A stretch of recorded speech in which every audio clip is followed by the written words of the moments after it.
Oh, I gotta say hi. Don't leave too soon. Well, Gill, welcome to Champaign. How'd this all go down for you? Well, thank you. First and foremost, I'm excited to be here. I really am. It went down fast, you know, for me, as far as coming here, talking about being in New York, being with Lovey in Illinois here. Well, once I was released in Buffalo, really, it happened very fast.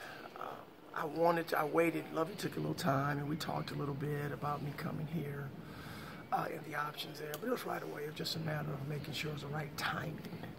I haven't been in Buffalo in a year. We were still basically in transition and things like that. But I'm excited to be here, excited what's going on. Obviously, you got ties to Lovey, but what did you think about joining the college game? Excited. Why? I'm glad you asked. Because I love mentoring, developing young men. And right now, these guys are going from adolescents to young adults. Very important, very big time in their lives. So to me, if the man isn't disciplined, if the man doesn't have integrity or character, he's not going to do it on the field. You can't trust him on the field. So it's all about internally first, changing your mindset, then the athletics will take care of themselves. How is it that you've never been at the college level? You just jumped to the NFL and just stay there? Is that, how come I assume you had a chance to come to college at Franks at some point, right? I had a chance to come to college back in 1993 when my career ended in San Diego. Where was that going to be? In San Diego State. Makes sense. I had an opportunity to do that. Chose not to because at the time, based on me as a father and as a husband, didn't think it was the right time. Didn't think I was ready to spend this much time devoted to coaching. Sure. When there were some things I had to do as a husband and father. So for the next 8 years, I did some part-time jobs, did some television work in San Diego, but I was able to coach my sons. I was able to see their first touchdown, their first home run, their first 2 points in basketball. Sure. And I really appreciated that and don't think I'd be where I am today had I not stepped back and gotten out of football. So that's why I don't think I've been in college. And then the opportunity came when I wanted to get back into coaching, or get into coaching, I should say. Everything opened up in the NFL. That's where I have my contacts. Everything had dried up after 8 years. What kind of areas are you planning on focusing on with recruiting here at Illinois? We haven't talked about that yet. We haven't talked about the areas that I'll be recruiting. So I'm just trying to take it all in. And recruiting to me is relationships. It's dealing with people. It's talking to people. And to me, it's being real. It's being transparent. And that's me. That's what I plan to do. You know who you're going to get when you meet Gill Byrd. What do you think of that recruiting? Because you've seen it from multiple angles now. I'm sure the recruiting through you, through your kids. What do you think about going out and actually recruiting guys? Well, I didn't see it as a player.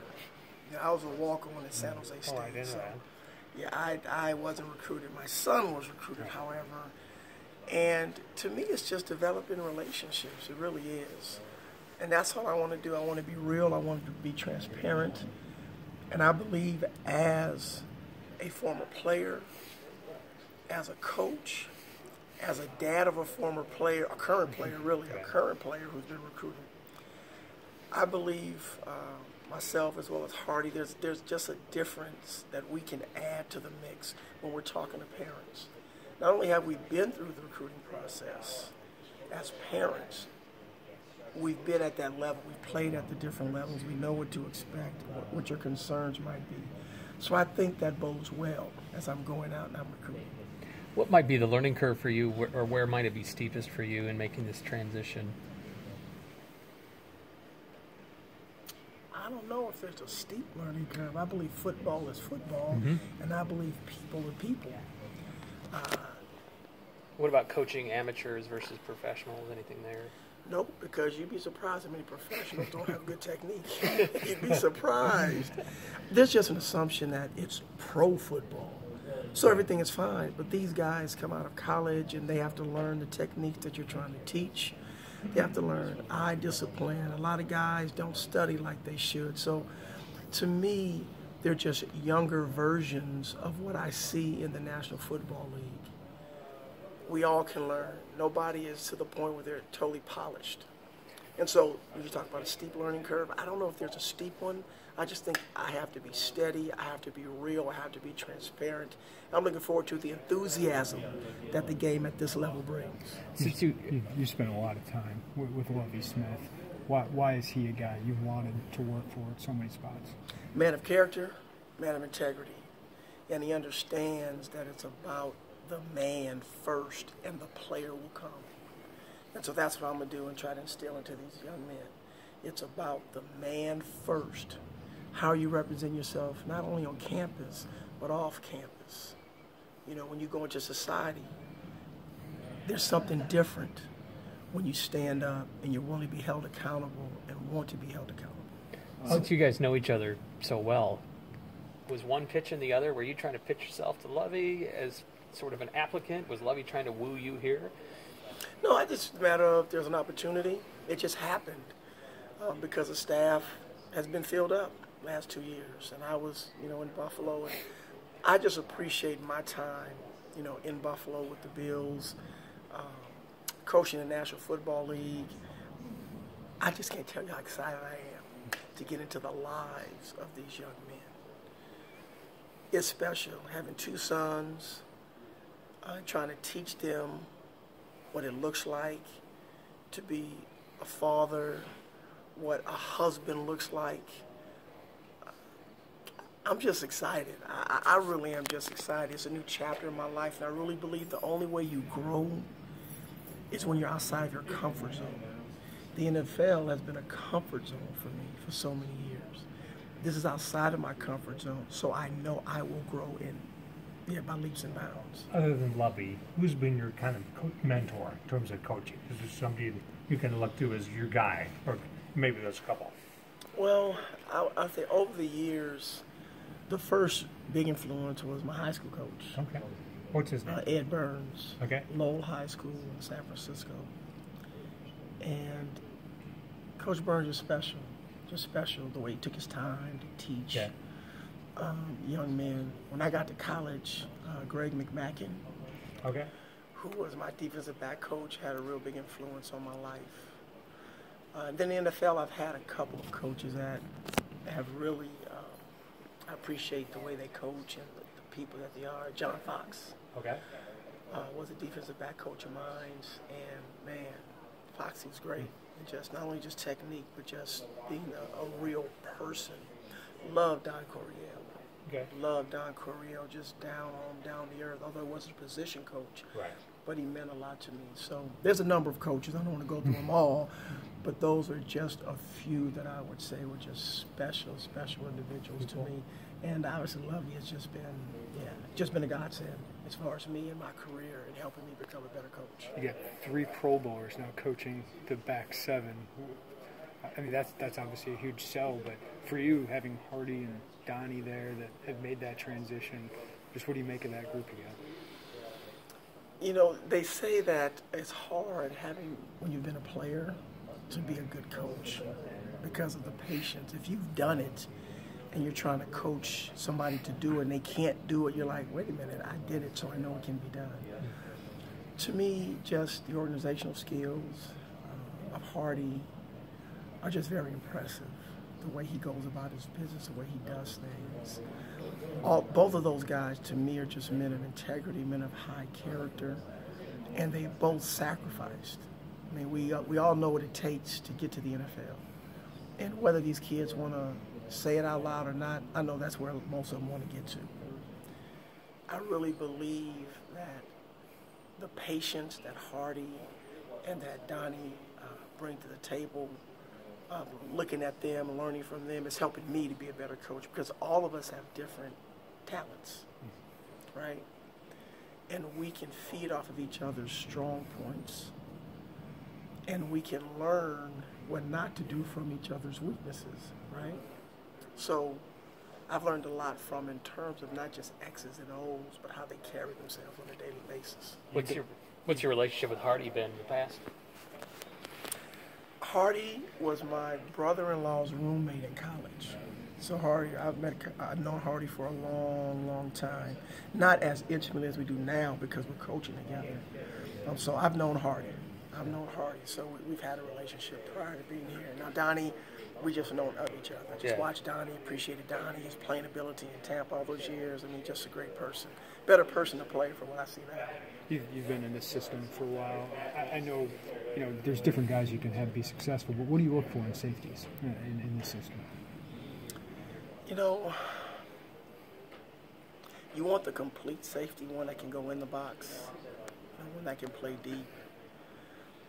To me, there's that rule of the jungle that the strong conquer the weak, and you want your safety to be strong.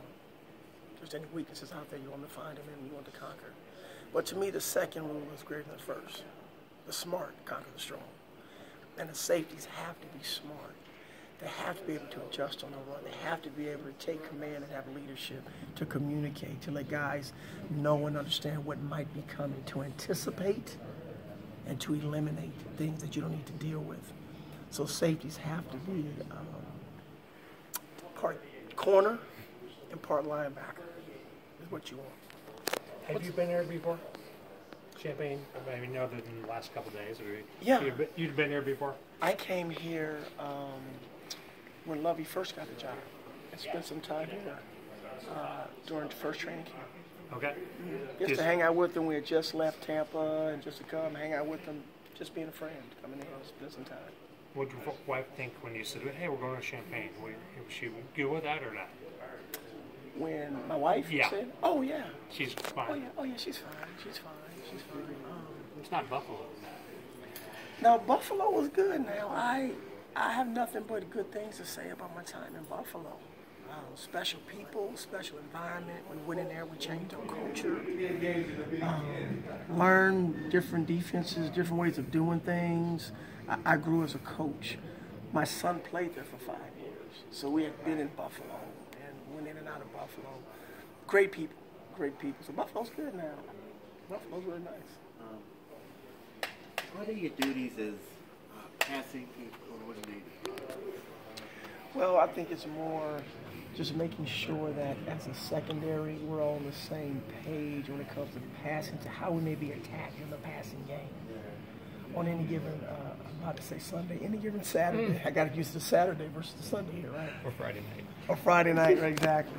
So to me, the passing game coordinator is just making sure, from the passing game perspective, all our I's are dotted and T's are crossed, and understanding and anticipating what tendencies a team may have and how they may attack our defense and how we can combat that.